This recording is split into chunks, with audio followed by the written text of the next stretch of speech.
The information provided by Trading Forex Price Action to you does not constitute personal financial advice. The information provided is of a general nature only and does not take into account your individual objectives, financial situation, or needs.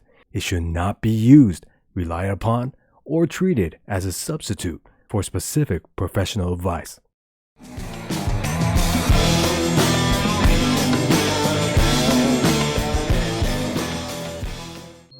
Weekly Forecast. Hey guys, this is the weekly forecast for August 16th through the 20th of 2021. Okay, we'll start off with the Euro-USD pair. This is a monthly chart. We'll start off with an overview. So because of this price action right here being very strong short, and this move still having a ways to go, in the long term I'm short biased right back down to this pivot low as a target. However, because of a breakout of this trend line from this pivot to this pivot right here, and that breakout being right here, in the medium term I'm long biased right back up to this pivot high right here. However, on the weekly chart for the time being, since there's more short strength than long strength, in the short term I'm short biased right back down to this pivot low right here. Okay, let's talk entries. Okay, this is a weekly chart. Let me run you by the setup I've been looking at for the past couple of months. So there was a strong short trade that formed right here, and then a week-long trade formed right here. So as price pulled back, I was looking for short trades on the lower time frames, right back down to this pivot low as a target. And then the same thing happened again, another week-long trade formed. So as price pulled back, I was again looking for short trades, right back down to this new pivot low as a target. And then the same thing happened, another week-long trade formed. So as price pulled back close to the last weekly short trade stop loss level, which is right up here, giving me a good risk to reward ratio for a short trade because the stop loss is at this pivot high right here. So if you recall, I took a short trade at this 1.2250 level right here with a stop loss at this pivot high right here and its main target being right back down here. Then soon after, there was another strong short trade that formed right here. So at this point, I moved that original stop loss for that short trade from this level right down to this pivot high right here. And then the following week, there was a minor pullback right here, which again gave me a nice risk reward ratio for another short trade. So if you recall, I took another short entry at 1.2130 at this level right here with its main stop loss at this pivot high right here and its main target being right back down here. And then as price came down the following weeks, if you recall at this area right here, I took out 90% of both positions due to overall trade management reasons. And at this point, I still have 10% of both those short positions to see if it could first get to its main target at this pivot low right here, and then furthermore extension targets below. Okay, and this week there was another price pattern on the lower time frames that formed in this area right here that I want to discuss with you. So let's go over to the 4-hour chart. Okay, so on this 4-hour chart, that price pattern that formed this week was in this area right here. However, before that, let me just discuss all the price patterns that formed in this area in the past month or so. Okay, so in terms of price patterns that can be used for intraday short trades along with the higher time frames bias, there were some that were tradable and some that were not. So let me just go ahead and explain each one to you. Alright, so first of all, if you recall, there was a fake HNS that formed right here. And since this fake 4-hour HNS shows short-term short strength, if you recall, the way this will be traded from an intraday sense is that we will place a stop loss at the height target level roughly in this area right here.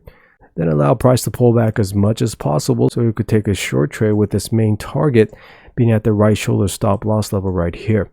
Okay, and just as a refresher, you want to remember when you're taking an intraday short trade through price patterns along with the higher time frames bias, it's very important to take the main target or the bulk of your position on the main target level, which is this right shoulder stop loss level in which the price pattern formed on, which will be the 4-hour chart in this case. Okay, so if you took a short entry in this case, you wait for a pullback as much as possible and take a short entry with a stop loss at the high target's price level, which is right here, and take the bulk of your positions at this main target on this time frame, which is right here at this right shoulder stop loss level, and only leaving the remainder of that short position in to see if it could reach that higher time frame's main target, which is way below. Okay, and then furthermore, we also had this double bottom right here. However, if you recall, this double bottom was not up to par aesthetically, simply because the distance between each peak was too wide. So this price pattern was not tradable either as a legitimate or a fake HNS, right? And furthermore, And then we had this HNS right here. However, again, this HNS was not up to par aesthetically also. And if you recall, it's simply because this head is too wide compared to the two shoulders on both sides. Thus, this price pattern also was not tradable for legitimate or fake HNS again. Alright, and that brings us to this recent HNS that formed last week right here. So let me explain what happened on this price pattern on the 1 hour chart. So let's go over there. Okay, and if you're having trouble understanding what I'm talking about in terms of fake price patterns and weekly biases and whatnot, please watch my price action trading course, for that course is designed to provide you the necessary information so you can understand these forecasts and analysis. Okay, so on this 1 hour chart, that price pattern that formed this week was right here, with the neckline being right here, and its upper neckline being right here. Now in this case, again, this was not up to par aesthetically. Now this is due to many reasons. Now you want to remember, when it comes to why aesthetics are vital in trading price patterns, it's because these price pattern trades are based on the idea that many others will view this HNS as an HNS to begin with. Now in last week's case, there were many aesthetical aspects that were off. So first of all, this left shoulder was too small compared to this right shoulder. You can see how it's very wide on the right shoulder, thus making the ratio of this head being too big aesthetically for this left shoulder. Okay, so in this way, in terms of the aesthetics for price patterns, there's many aspects that contribute to whether or not a price pattern is tradable to begin with. Okay, so there's one last thing I do want to mention on the 4 hour chart. So let's go back there. Okay, so again on this 4 hour chart, when you're trading price patterns along with the higher time frames bias, for the time being, there were 4 possible price patterns, another one right here, and the last one being right here. However, only one of these were actually tradable, which is actually quite common when trading price patterns on the lower time frames along with the higher time frames bias. So one way to use this phenomenon to benefit your trading is that if in the early stages of the move down on the higher time frames bias, if there was already a price pattern on the lower time frame that was tradable, the simple fact that a tradable price pattern did form does signify an early warning that possibly the following price patterns will likely not be up to par aesthetically. Now this is just looking from a probability perspective. So in other words, when a price pattern that is tradable formed in the early stages of the higher time frames bias down, that could provide as a hint to the trader to be more stringent on the aesthetics factors when it comes to finding price patterns that are tradable. Alright, so let me show you what I'm looking at in terms of trade management for the remainder of those 2 short positions. So let's go over to the monthly chart. Alright, so on this monthly chart again, I took those 2 short trades roughly in this area, another one at this area right here, with the stop loss at this pivot high right here, and its main target being right here, where the last weekly long trade stop losses. Now this week, price didn't hit that main target by 1.2 pips, but for the time being, there are still no signs of strong long strength, so the health of those 2 short trades still seem healthy. Alright, and for the time being, the 2 price levels I want price to get through are these 2 gap levels on this monthly chart, one medium-sized one right here, and a smaller one at this level right here. Now let me show you where this upper gap came from. So let's just zoom out a little bit and go back a little. Alright, so that upper gap is formed from this gap right here, way back from 2003. That's coming from the close of this first candle up here and the open of the following candle right here. Okay, now let me show you where I found that lower gap.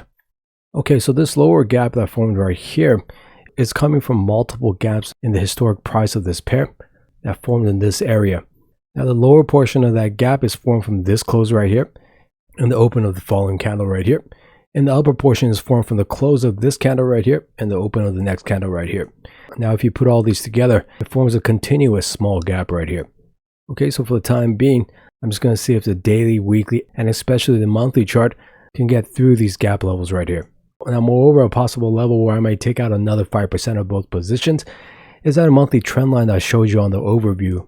Let me just go ahead and show you that again. Okay, so this trend line I'm talking about is from this pivot to this pivot right here, with a breakout months back at this level right here. Now price could get through these gap levels right here and further fall to this prominent trend line right here. At this point right here, I may take out another 5% of both those short positions. Okay, and last but not least, I'm always looking for any compact long price action to form which shows strong long strength, in which case if this does form, I would abort both short positions immediately. Okay, alright, so that's it for the weekly forecast. I hope you guys have a great week, and thanks for watching. Okay, bye.